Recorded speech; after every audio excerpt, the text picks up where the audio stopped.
Hey everybody, what's happening? Matt Ham here. Welcome to our weekly call. We are in the process of walking through the 17 laws of teamwork. Kind of taking John Maxwell's 17 laws, adapting a little bit to you guys here at Red Earth. You know, we do sell amenitized, kind of luxury, private community, amenitized community real estate. And so this is not just for the team that is on our live call. This is also recorded on our YouTube channel so that anybody who joins the the Red Earth team down the road would have access to this content and be able to use it as they so choose in their communities and in their life. So we are on Law 12 today. We've been marching through these laws of teamwork, and it's really been good because it's a fresh reminder. I think a lot of times we know these concepts of teamwork, but we get out of the habit of actually living in them and thinking about them. So this has been a wonderful refresher and reminder about the importance of teamwork. And although we are in an individualistic career as a real estate professional, we are also part of a team at the community and the larger Red Earth team. So today is law number 12, the law of the bench. BENCH, the law of the bench. This is an interesting one to apply to the real estate narrative because, you know, you could say there are no bench players because everybody that's selling is selling. There's nobody on the bench. What he's talking about here is great teams have depth so that if your key guy goes out, you got to have somebody to step in. That's an important concept. It's a little different in how it applies to us in real estate because we all are on the front lines, at least most folks on the call, selling. But there's also administrative staff that will have access to these calls. And so we have to think of this not just about you're a starter or you're a bench player. It's not demeaning to call someone a bench player. It's to say that there are those who are in the front line carrying out the actionable sales processes, but there are also those who are indirectly responsible for the success of the front line. And so we have administrative assistants at these communities. We have marketing assistants at communities. We're going to have administrative staff at communities. And that all plays a dynamically important role to empower and equip the frontline salespeople to do their job. So the first inherent thing that we have to say is I don't care if you're the best salesperson at the community.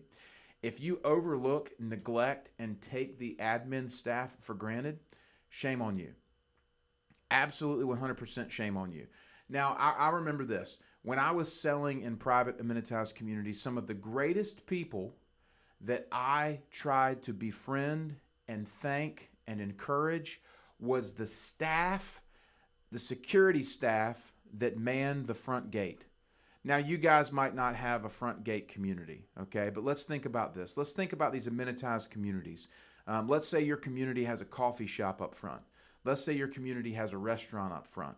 Let's say your community has, some type of we have some communities that have a baseball team or whatever. Think about it this way. If you, as a part of these communities, make it a point to look after the wait staff at your local restaurants, if you make it a point to take care of the bartenders and the baristas and those who serve you, if you look after the security staff at the front gate, okay, and they go, man, I tell you what, that Kim McDowell, she is an awesome person. Or Rosalie, she is fantastic, or Christine or Jenny or whoever. If you create an environment of valuing the bench players in the marketplace around you, think of how cool this would be. So John and Susie customer are visiting from Atlanta. They're looking to move to Alabama, and they're in the Huntsville area, and they're at the local restaurant, and they sit down, and the waiter asks, what are you guys doing in town? I say, oh, we're visiting Village of Providence. He goes, oh my gosh, are you going to see Kim? You guys, Kim is awesome. She's the best person there. You're going to love spending time with Kim. Guess what? You sold yourself before you ever had to sell yourself because you valued the bench players. right? I used to do this with the security staff. We had a front gate at the community that I sold at, and I always wanted people saying, who are you here to see? Well, I'm coming to see Matt for a tour. Oh, man, you're going to love it, man. He's a great guy. That is invaluable. I don't know if this is making sense to you guys, but I want to tell you, like, this is one of the most unspoken things. When I was selling insurance, I always took care of my customer service staff and my associate agent. Because when people called in and I wasn't there, I didn't want them to go, oh, Matt's not here. He's probably off, playing golf today, right? You say, hey, Matt's not in the office, but he is always the best at getting back in touch with his clients. If you leave him a voicemail, he'll call you back by the end of the day. This law of the bench, when it comes to a team, is really dynamic, and so we have to think of it a little bit differently in sales. But it is about creating an environment where those that are around you are valued, and they can help you do your job well. Because the law of the bench also says that every single player matters. Every single player on the team matters. In the traditional kind of sense of a team, you've got your practice squad team. The practice squad is who pushes the starting players. If you've got in football, let's say, the practice squad. Remember the movie Rudy? Rudy was a practice squad player that went so hard that the starting team got so mad that he was that intense when it came to the practice squad, but he made the team better. Of course, at the end of the movie, he gets in the game. So John Maxwell, when he's breaking down this law of the bench, he approaches it and he lays out these 6 ideas that I want to go through because we want to honor the content here because it can be utilized. So one of the first things he says is that bench players today could be tomorrow's starters. What he means by that is we have to cultivate bench players because bench players could be tomorrow's starters. So if you got a new person on the sales team, just because they might not be crushing it right now, we have to cultivate those people, build relationships with those people, encourage those people because they could be tomorrow's stars. We don't need to look down on new people. We don't need to look down on administrative staff, etc. Number 2, he says the success of a supporting player can multiply the success of a starter. The success of a supporting player can multiply the success of a starter. That's the idea that a rising tide floats all boats. That if you've got a great supporting staff, it's only going to enhance the key individuals and the starters, those who are on the front line. Number 3, he says there are more bench players than starters. In most cases on a football team, you've got your starting lineup, right? 11 players on either side of the ball. And is it 11 or 9? 1, 2, 3. Yeah, 11 players on each side of the ball, or on baseball, let's say. You got 9 players on the field. You're generally going to have 25 to 30 people on a roster. Basketball, you got 5 starters. You probably got 12 people on a roster. His point is that you've got to have great depth on your bench in order to make sure that the team is successful. And so cultivate your bench players. Understand who is on your bench. Make sure that they understand their role, and know that you always have to be kind of curating your bench players and making sure that they are encouraged, engaged, and part of the team. Number 4, he says a bench player placed correctly will at times be more valuable than a starter. When you've got a bench player that you correctly place in an environment, kind of a key strategic person. Think of a situation where you've got a three-point shooter that they bring into the game, fresh off the bench, fresh legs, and that three-point shooter goes in and knocks down a 3. Or let's say you've got a backup running back that comes in to give the main running back a breather. He's got fresh legs, and he ends up going for a long run. A bench player at a correctly used moment can be invaluable. Number 5, he says a strong bench gives the leader more options.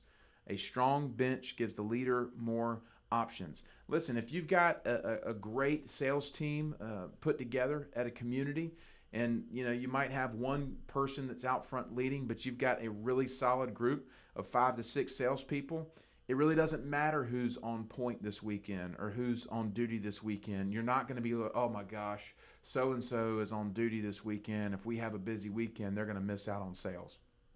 You want to have a great depth at your bench because it gives the leader more options. there's not a concern or a weak link in the chain. Number 6 is the bench is usually called upon at critical times for the team. The bench is called upon at critical times for the team. This is a great story opportunity for my wife. My wife's name is Liz. Liz was a phenomenal athlete through high school.